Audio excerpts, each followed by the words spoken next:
नमस्कार, मैं रीता खरेत और आप इस समय मेरे साथ हैं समाचार किंग पर। और हम मौजूद हैं नागपुर के अपर आयुक्त कार्यालय में, जहां पर आज 9वां दिन है, जहां पर छात्र अपनी मांगों को लेकर अडिग हैं और समझाइश हो चुकी है, लेकिन अभी भी वो उस समझाइश से संतुष्ट नहीं है। लगभग आज 9 दिन हो गए हैं, 9वां दिन है जब ये छात्र धरने पर बैठे हैं। मांग बहुत बेसिक सी है, जैसा हम आपको पहले बता चुके हैं कि छात्रावास में रहने की जो समय सीमा जो सरकार द्वारा दी गई है, उससे ये खुश नहीं है। ये अपने लिए और भी मांगे कर रहे हैं कि हमें उस समय सीमा में ना बांधा जाए और हमको सुविधाएं दी जाए। आप देख सकते हैं कि लगातार 9 दिन से यहाँ पर छात्र बैठे हैं और कुछ थक गए हैं, कुछ सो रहे हैं और कुछ पढ़ रहे हैं।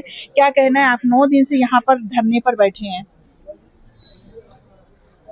देखिए, हमारी मांगें पूरी होनी चाहिए ऐसे हमें लगता है, क्योंकि बहुत दिन हो गया। हमें भी लगता है कि एज लिमिट जो है वो नहीं होना चाहिए, ऐसा मुझे लगता है।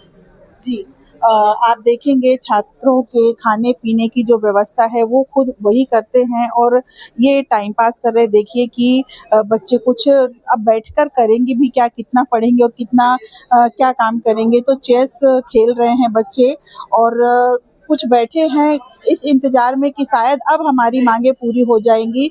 और जैसे कि 9वां दिन है और ये बहुत बड़ा एक समय होता है, शांतिपूर्ण ये धरना है। यहाँ पर कोई नारेबाजी नहीं है, कोई शोर नहीं है किसी तरह की, और यहाँ पर कोई नेता, कोई सामाजिक कार्यकर्ता कोई भी नहीं है इन छात्रों के अलावा। आप देखेंगे धरने पर बैठने के बाद भी ये छात्राएं अपनी जिम्मेदारी निभाते हुए, अपनी सुरक्षा को देखते हुए और इनका पढ़ाई का कोई नुकसान ना हो, इस वजह से यहाँ पर बैठ के वो पढ़ाई भी कर रही हैं। चलिए हम बात करेंगे कि अभी कुछ दिन पहले इन छात्रों को जो ये प्रतिनिधित्व कर रहे हैं, इनको मुंबई बुलाया गया था। तो हम जानने की कोशिश करेंगे कि आखिर कहाँ तक बात पहुंची है, कहाँ तक बात पहुंची है आपकी कि आपको मुंबई बुलाया गया था कुछ छात्रों को। तो क्या बात हुई आपकी सरकार से? हाँ बिल्कुल, हम लोगों को मुंबई बुलाया गया था। जो आप यहाँ पर अभी देख रहे हैं, ये 13 तारीख से प्रोटेस्ट चल रहा है। आज का हमारा 9वां दिन है। हम लोग 1 दिन पहले मुंबई गए थे। वहाँ पर ट्राइबल मिनिस्टर, ट्राइबल डिपार्टमेंट के सेक्रेटरी और लीना बंसोड़, जो वीडियो कॉन्फ्रेंस के माध्यम से हम लोगों से जुड़ी थी, और बाकी के और भी एटीसीज वहाँ पर जुड़े थे। बट हम लोगों ने वहाँ पे चर्चा करने की कोशिश की। हमारी जो पहली डिमांड थी कि आप लोग जो एजुकेशन पर या हॉस्टल एडमिशन पर जो एज लिमिट का जो क्राइटेरिया आप बना के रखे या उसमें जो रेस्ट्रिक्शंस ला के रखे, उसको आप डिनाई करें, उसको निकालें। तो उन्होंने बोला कि हम लोग नहीं निकालेंगे, बट इसके ऊपर कोई पॉलिसी बनाने की हम लोग सोच रहे हैं। तो हमने उनको सोचा कि क्या पॉलिसी बना रहे, तो वो लोग बोल रहे थे कि भैया हम लोग जिन लोगों ने इस साल अप्लीकेशन किया है 30+ लोगों ने, तो हम लोगों के लिए 1 साल की पॉलिसी बनाएंगे, उनको भी एडमिशन देंगे। बोला उनको एडमिशन देंगे, लेकिन बाद में इस साल के बाद जो 30+ के होंगे उनके लिए क्या? तो उन्होंने बोला उनके लिए कुछ नहीं। तो ये नॉन कॉन्स्टिट्यूशनल जो लाइन आप लोगों ने यहाँ पर डाल के रखी है, उसके विरोध में आदिवासी विद्यार्थी है। इसी मुद्दे को लेकर कम से कम 2.25 घंटे, 2.5 घंटे का एक कॉन्फ्रेंस हुआ, उसमें कोई भी रिजल्ट नहीं निकला। उस तो दिन क्या लगता है आपको कि आपको वहाँ पर बुलाकर बेवकूफ बनाया गया? यकीनन वो हम लोग इसको डिनाई नहीं करेंगे। वहाँ पर बुलाकर हम लोगों का टाइम वेस्ट किया गया या हमारा मानसिक खच्चीकरण किया गया, यही बात वहाँ से निकल कर आती है। क्योंकि अगर उतने दूर 2000 किलोमीटर हम लोग 900 किलोमीटर गए, 900 किलोमीटर वापस आए, और इतना डिस्टेंस हम लोग ट्रैवल करने के बाद भी अगर ट्राइबल मिनिस्टर हो या सेक्रेटरी या फिर किसी इसको लेकर पॉजिटिव नहीं है, तो ये एक मानसिक प्रताड़ना है। चलिए, ये तो बात ठीक है, लेकिन क्या आपको ऐसा नहीं लगता कि अगर आप यहाँ पर रहेंगे तो नए बच्चों को कैसे अवसर मिलेगा यहाँ तक आने का? नए बच्चों का क्या है, नए बच्चों को लेकर हम लोग खुद सीरियस है। नए बच्चों को एजुकेशन मिलना चाहिए। ये जो नैरेटिव पसराया जा रहा है कि भैया 30+ को एडमिशन देंगे तो नए बच्चों का नुकसान होगा, किसने बोल दिया? आप लोग स्टडी करते हैं क्या? नहीं करते ना। स्टडी करके आओ हमारे पास, उसके बाद हम लोग आपको बताते कि ये क्या विषय है।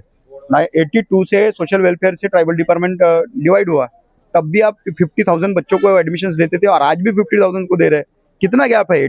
49 ईयर्स का गैप है यहाँ पर। 49 ईयर से आप लोग यहाँ पर हम लोगों को समझा रहे कि 50,000 विद्यार्थियों को, कम से कम 2.5 लाख, 3 लाख, 5 लाख विद्यार्थियों को आप एडमिशंस दो ना। कौन से बच्चों का नुकसान होता है हमको बताओ। अगर जिसका नुकसान होता है तो हम लोग पॉलिसी मेकर से बताओ, हम लोग पॉलिसी बना के देंगे आप लोगों को ट्राइबल स्टूडेंट्स के लिए क्या होना चाहिए। ये हमारी मांग है, हमसे डिस्कस तो करो पहले कि हमारे लिए क्या बना रहे हो। हमें बिना मांगे कुछ भी थोपे जा रहे हो। पहले हम लोगों से डिस्कस करो कि एजुकेशन की डिमांड हमारी क्या है, और उसके बाद हमारे लिए शासन निर्णय तैयार करो। ये जो बनाया जा रहा है, ये बरगलाया जा रहा है, ये विद्यार्थियों के हित में नहीं है, और हम लोग सेक्रेटरी और वो बाकी की चीज़ों को लेकर हम लोग सीरियस है। उन लोगों को हम लोग इस्तीफा देने के लिए मजबूर कर देंगे। हमारे साथ एडवोकेट मुकेश पेदनाम सर है, जो इस पूरे 9वें दिन का जो शांतिपूर्ण आंदोलन है उसके बारे में बताएंगे। सर, ये जो 9वां दिन है आज, और इसके पहले विद्यार्थियों को मुंबई बुलाया गया, तो सरकार की आखिर मंशा क्या है? किस तरह, क्या लगता है आपको? सरकार सिर्फ ये देख रही है कि बच्चों का संयम टूट जाए। ठीक है, वो क्या कर रही है, टाइम बार्गेनिंग कर रही है। टाइम जैसे जैसे जाएगा बच्चों का संयम टूटेगा, बच्चे उठ जाएंगे। और उसी साथ साथ उन्होंने क्या किया है कि एक तरीके का एक मैसेज जो है वो फैलाया है, मिसकम्युनिकेट करने की कोशिश करवा रहे हैं कि सारी बातें जो है वो पॉजिटिव वे में गई है, और पॉजिटिव वे में जाने की वजह से आंदोलन खत्म करने का वो विषय चल रहा है। ये सारी बातें जो है वो झूठी है। कोई भी बात पॉजिटिवली हुई नहीं है। ये जो बच्चे वहाँ से जाके आए हैं, कोई भी पॉजिटिवली बात हुई नहीं है। इन लोगों की बातें सही तरीके से सुनी नहीं गई, जबकि इन लोगों को ये बोला गया कि बात करने के पहले आप लिख कर दीजिए कि सब कुछ पॉजिटिवली हो गया है, हम हमारा आंदोलन वापस लेंगे वगैरह वगैरह। सिंपल सी बात ये है कि अगर कोई व्यक्ति जो वो खुद पीएचडी किए हुए, आदिवासी विकास मंत्री जो है वो खुद पीएचडी किए हुए, प्रिंसिपल रहे हुए एक कॉलेज के, तो उनको तो ये सारी बच्चों की जो दिक्कतें हैं वो तो खुद मालूम होनी चाहिए। लेकिन बावजूद इसके ये व्यक्ति इस तरीके का बिहेव कर रहा है कि जैसा किसी ने बोल दिया, जैसे उनका एक स्टेटमेंट बहुत ही हास्यास्पद है कि उनको बिना बताए जीआर निकाल दिया गया। अरे मतलब वो जो सेक्रेटरी है, वो सेक्रेटरी अगर उनको बिना बताए जीआर निकालता होगा तो ये मंत्री जो है वो किस काम के हैं? वो सेक्रेटरी मंत्री है या मंत्री सेक्रेटरी है, ये समझ में नहीं आ रहा है। और बहुत इंपॉर्टेंट चीज ये है कि ये जो व्यक्ति है ये कंप्लीटली हमारे समाज के ऊपर लगा हुआ धब्बा है। ये जो आदिवासी विकास मंत्री है, ये बहुत बड़ी बात मैं बोल रहा हूँ।